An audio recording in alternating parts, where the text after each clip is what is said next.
Hello दोस्तों, welcome to एक study classes channel. दोस्तों, आज हम करेंगे दक्षिण भारत की प्रमुख नदियों के बारे में। इसके बारे में हम पढ़ेंगे, ठीक है। तो चलो स्टार्ट करते हैं। तो दोस्तों, हमारी पहली दक्षिण भारत की पहली जो नदी है उसका नाम है नर्मदा।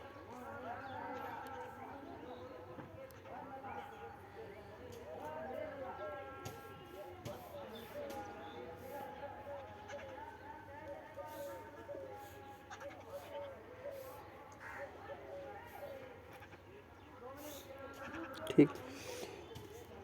तो दक्षिण भारत की हमारी पहली नदी दोस्तों कौन सी है? नर्मदा। ठीक है,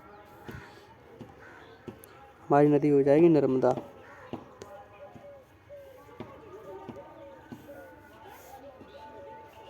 ठीक, ये सही रहेगा। तो हमारी दोस्तों नदी हो जाएगी नर्मदा। ठीक है, इसका उद्गम होता है दोस्तों अमरकंटक से। कहाँ से होता है इसका उद्गम? अमरकंटक से, मध्य प्रदेश में। इसका उद्गम कहाँ से होता है? अमरकंटक, मध्य प्रदेश में ये स्थित है। ठीक है, और ये दोस्तों इसका क्या होता है? ये निकलती है दोस्तों मध्य प्रदेश के अमरकंटक से ही तो इसका उद्गम होता है ना। तो मध्य प्रदेश से ये आती है फिर महाराष्ट्र। मध्य प्रदेश से कहाँ आती है? महाराष्ट्र। और महाराष्ट्र के बाद आती है गुजरात। और फिर क्या दोस्तों करती है? खंबात की खाड़ी में गिर जाती है। ठीक है, और ये जो दोस्तों ये है पश्चिमी प्रवाह नदी। कैसी है? पश्चिमी प्रवाह नदी। यह है दोस्तों, यह भ्रंश घाटियों से गुजरती है। यह जो नदी है वो भ्रंश घाटियों से होकर गुजरती है। इसे दोस्तों हम मैप में देखते हैं। चलो पहले इसके बारे में जान लेते हैं, तब इसे हम मैप में आपको समझा देंगे। ठीक है, तो ये दोस्तों क्या करती है? एक नर्मदा और एक ताप्ती। ऐसी कौन सी दो नदियां हैं जो डेल्टा का निर्माण दोस्तों क्या करती नहीं है? ये डेल्टा का निर्माण नहीं करती। ऐसी दो नदियां हैं नर्मदा और ताप्ती। नर्मदा और ताप्ती ऐसी दो नदियां हैं जो डेल्टा का निर्माण नहीं करती हैं। ठीक है, इसे दोस्तों मध्य प्रदेश में इसी नदी को क्या करते हैं दोस्तों? जीवन धारा कहा जाता है। इसी नदी को दोस्तों मध्य प्रदेश में जीवन धारा कहा जाता है। मध्य प्रदेश के जबलपुर में भेड़ाघाट में धंधुआधार जलप्रपात बनाती है। ठीक है, धंधुआधार जलप्रपात बनाती है। और गुजरात में ये क्या करती है दोस्तों? गुजरात में एक बांध बना है, उसका नाम है सरदार सरोवर बांध। तो पहले आती मध्य प्रदेश, महाराष्ट्र, फिर गुजरात।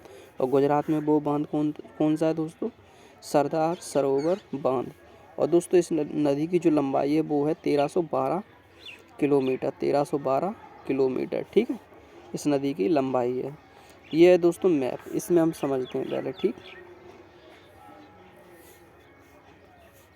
इसमें जानेंगे दोस्तों इस नदी के बारे में, कैसे हम पश्चिमी प्रवाह किस लिए बोलते हैं।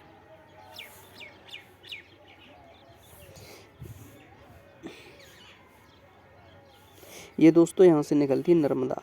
ये निकलती है हमारी नर्मदा। ठीक है, और यहीं पे दोस्तों है खंबात की खाड़ी, इसी में गिर जाती है। ये दोस्तों किस तरीके से बहती है? ये जो नदी है वो हमारी दोस्तों इस प्रवाह से ऐसे बहती है। ये दोस्तों कौन सा प्रवाह हो जाएगा? पश्चिमी प्रवाह। ठीक है, कैसे हो जाएगा पश्चिमी प्रवाह? इसके बारे में देखो कि जैसे ये है हमारा ईस्ट, ये है नॉर्थ, ये हो जाएगा दोस्तों नॉर्थ, ये हो जाएगा ईस्ट, ये हो जाएगा साउथ, और ये हो जाएगा हमारा वेस्ट। यानी कि ये जो नदी है वो इस तरीके से बहती है। किस तरीके? ऐसी। तो इसे हम बोलेंगे पश्चिमी प्रवाह नदी। ठीक है, तो ये हमारी कौन सी है? पश्चिमी प्रवाह नदी है।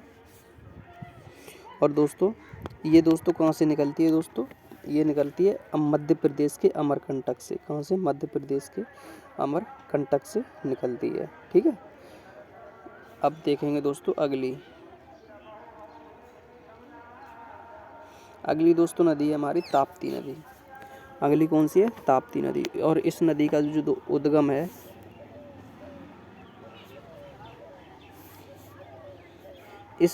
उद्गम है, दोस्तों वो सतपुड़ा श्रेणी मध्य प्रदेश से होता है। इसका उद्गम कहाँ से होता है? सतपुड़ा श्रेणी मध्य प्रदेश से। ताप्ती नदी का जो उद्गम है वो दोस्तों कहाँ से होता है? सतपुड़ा श्रेणी मध्य प्रदेश से। यह दोस्तों क्या करती है, यह नर्मदा के ही समांतर बहती है। ठीक है, ये किसके समांतर, नर्मदा के समांतर, यानी कि नर्मदा ऊपर है, ये हो जाएगी नर्मदा और ये हो जाएगी ताप्ती।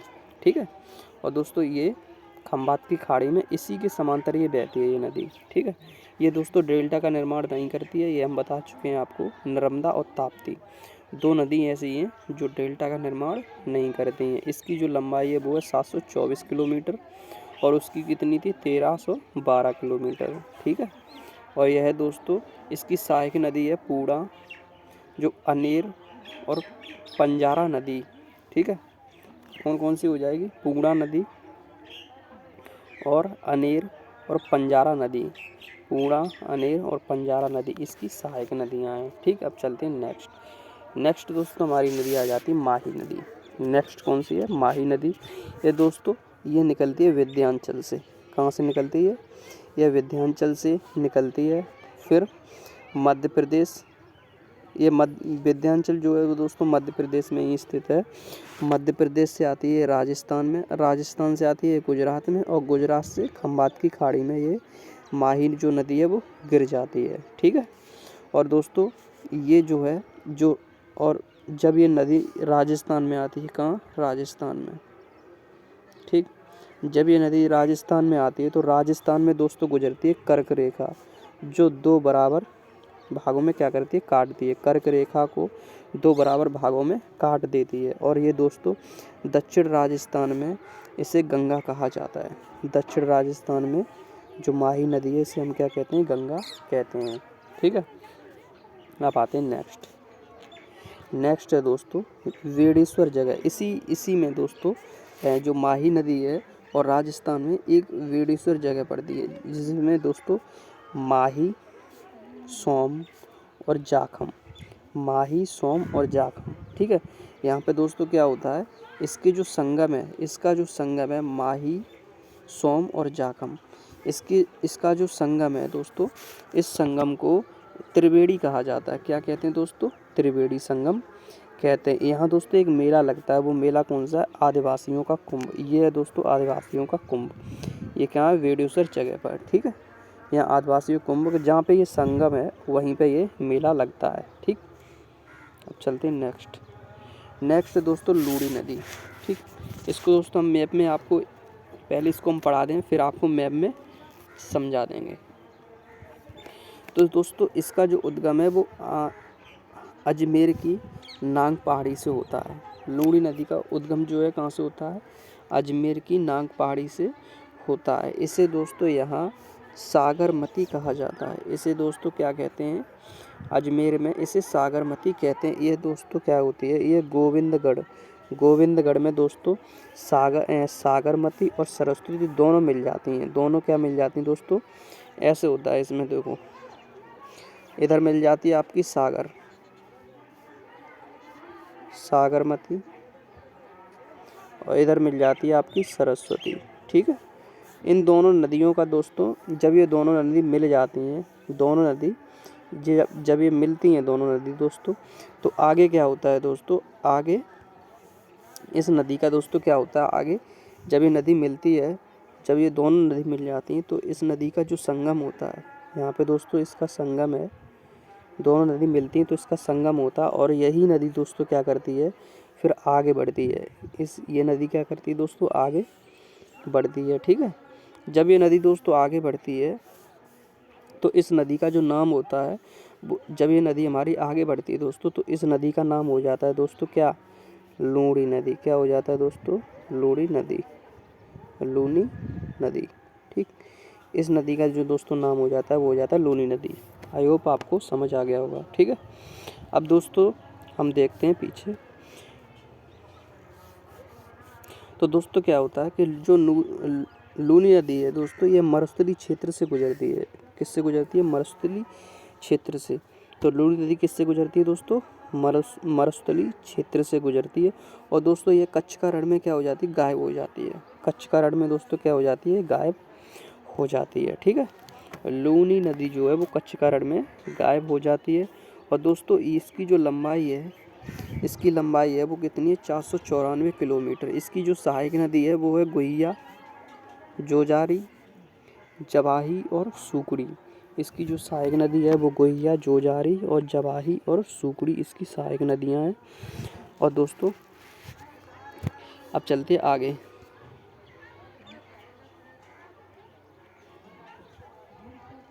एक मिनट, इसका अब आते हैं दोस्तों माही नदी पे। ठीक है, अब आते हैं महानदी पे। तो महानदी दोस्तों इसका जो उद्गम है वो कहाँ से होता है? सिंदाबी पहाड़ी से। इसका उद्गम होता है दोस्तों सिंदाबी पहाड़ी से।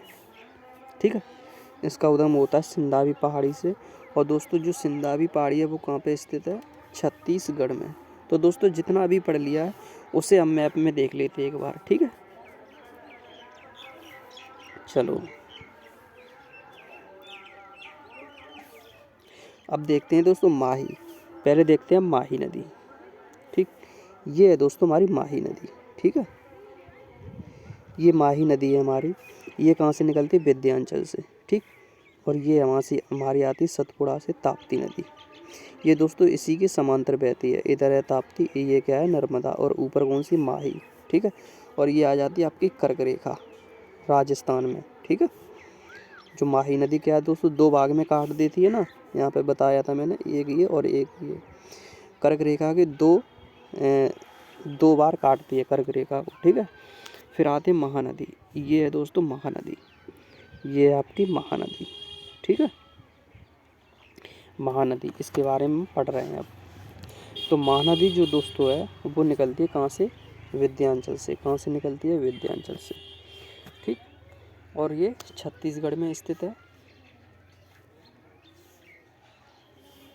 और महानदी में कोयले के निक्षेप प्राप्त होते हैं। क्या होते हैं दोस्तों?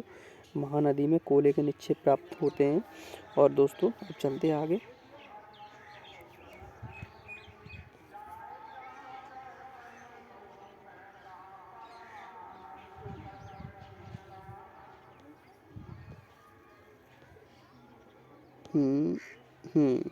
इसकी जो दोस्तों सहायक,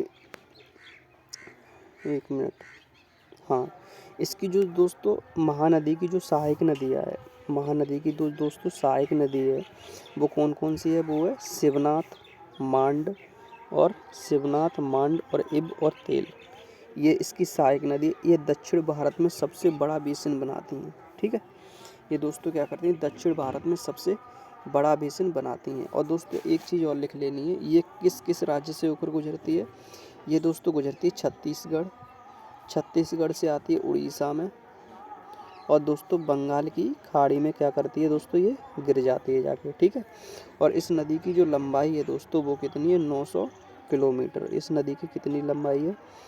900 किलोमीटर। ठीक है, महानदी की घाटी में दोस्तों कोयले के निक्षेप प्राप्त होते हैं। ये चीज़ ध्यान रखनी है। अब आते हैं दोस्तों गोदावरी। गोदावरी का दोस्तों जो उद्गम है वो कहाँ से होता है? इम्बकेश्वर।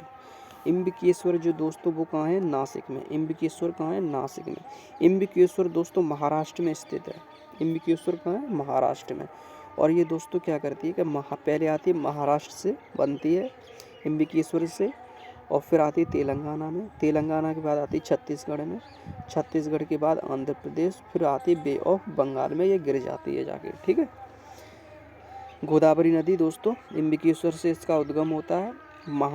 महाराष्ट्र, तेलंगाना, छत्तीसगढ़, आंध्र प्रदेश और बे ऑफ बंगाल में गिर जाती है। ठीक है, इसे दोस्तों क्या कहते हैं? इसे दक्षिण भारत की सबसे लंबी नदी कहते हैं। इसे क्या कहते हैं दोस्तों? दक्षिण भारत की सबसे लंबी नदी। और इसकी जो लंबाई है वो दोस्तों कितनी है? 1465 किलोमीटर। इसकी लंबाई कितनी है दोस्तों? 1465 किलोमीटर। चलते हैं नेक्स्ट। तो इसकी हमने लंबाई बताई 1465 किलोमीटर। इसे दोस्तों दक्षिण की गंगा या बूढ़ी गंगा कहते हैं।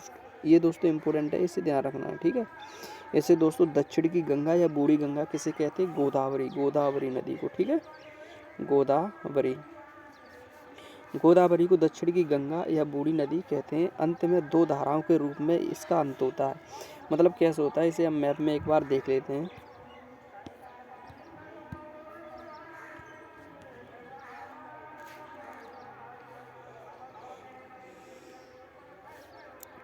ये है दोस्तों आपकी गोदावरी नदी। गोदावरी यहाँ से निकलती है ये दोस्तों, और इसका जो अंत है वो दोस्तों ऐसे दो धाराओं में हो जाता है। ठीक है, इसका जो अंत है वो दो धाराओं में इसका हो जाता है जाके आगे जाके। ठीक, वो दो धारा कौन सी है उसके बारे में हम पढ़ते हैं। वो दो धाराएं, एक है धारा गौतमी दोस्तों, एक धारा कौन सी है गौतमी, एक धारा कौन सी है गौतमी, और इसे बोलते हैं एक धारा दूसरी, जो ये पहली धारा ये है दूसरी धारा, इसे बोलते हैं विशिष्ट धारा। कौन सी? विशिष्ट धारा। फिर है दोस्तों इसकी सहायक नदी, सहायक नदी कौन सी हो जाएगी? पूरी, वैनगंगा, पेनगंगा, वारदा और प्रवाहित, इंद्रावती, सबरी और मंजीरा, ये दोस्तों इसकी सहायक नदियाँ हैं। ठीक है, इसकी सहायक नदियाँ हो जाएंगी, तो आपको ध्यान रखना है। तो दोस्तों क्लास कैसी लग रही है?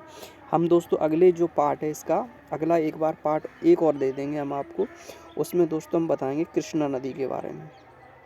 ठीक है, कृष्णा नदी के बारे में बताएंगे आपको, और दोस्तों फिर बताएंगे कावेरी, और ये दोस्तों आगे चल के आपका जो चैप्टर है वो समाप्त हो जाएगा। ठीक है।